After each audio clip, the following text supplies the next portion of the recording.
कार्तिक माह के शुक्ल पक्ष की एकादशी को देव उठनी एकादशी, देवोत्थान एकादशी, देव उठनी ग्यारस, प्रबोधनी एकादशी आदि नामों से जाना जाता है। इस दिन श्री हरि विष्णु निद्रा से जागते हैं। आइए जानते हैं इसकी कहानी। एक राजा के राज्य में सभी लोग एकादशी का व्रत रखते थे। प्रजा तथा नौकर चाकरों से लेकर पशुओं तक को एकादशी के दिन अन्न नहीं दिया जाता था। एक दिन किसी दूसरे राज्य का एक व्यक्ति राजा के पास आकर बोला, महाराज कृपया करके मुझे नौकरी पर रख लें। तब राजा ने उसके सामने एक शर्त रखी कि ठीक है रख लेते हैं, किंतु रोज तो तुम्हें खाने को सब कुछ मिलेगा, पर एकादशी को अन्न नहीं मिलेगा।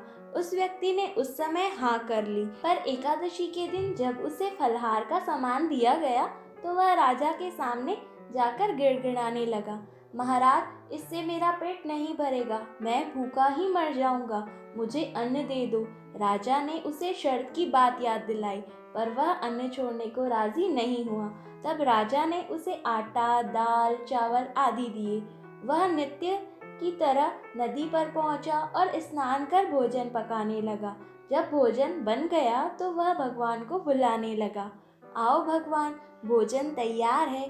उसके बुलाने पर पीताम्बर धारण किए हुए भगवान चतुर्भुज रूप में आ पहुँचे तथा प्रेम से उसके साथ भोजन करने लगे। भोजन आदि करके भगवान अंतर्ध्यान हो गए तथा वह अपने काम पर चला गया।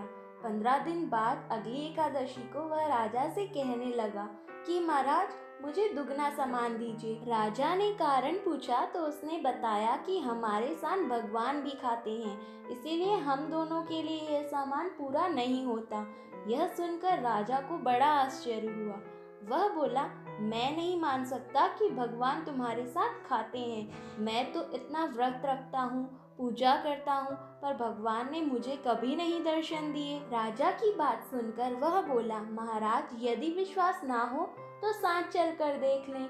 राजा एक पेड़ के पीछे छिपकर बैठ गया। उस व्यक्ति ने भोजन बनाया तथा भगवान को शाम तक पुकारता रहा, परंतु भगवान ना आए। अंत में उसने कहा, हे भगवान यदि आप नहीं आए तो मैं नदी में कूदकर प्राण त्याग दूंगा। लेकिन भगवान नहीं आए। तब वह प्राण त्यागने के उद्देश्य से नदी की तरफ बढ़ा। प्राण त्यागने का उसका दृढ़ इरादा जानकर शीघ्र ही भगवान प्रकट होकर उसे रोक लिया और साथ बैठकर भोजन करने लगे। खा पीकर वे उसे अपने विमान में बैठाकर अपने धाम ले गए। यह देख राजा ने सोचा कि व्रत उपवास से तब तक कोई फायदा नहीं होता जब तक मन शुद्ध ना हो। इससे राजा को ज्ञान मिला। वह भी मन से व्रत उपवास करने लगा और अंत में उसे भी स्वर्ग प्राप्त हुआ।